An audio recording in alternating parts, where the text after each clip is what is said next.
गणनायकाय गणदैवताय गणाध्यक्षाय धीमहि गुणशरीराय गुणमण्डिताय गुणेशानाय धीमहि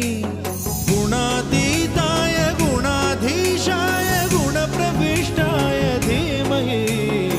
एकदन्ताय वक्रतुण्डाय गौरीतनयाय धीमहि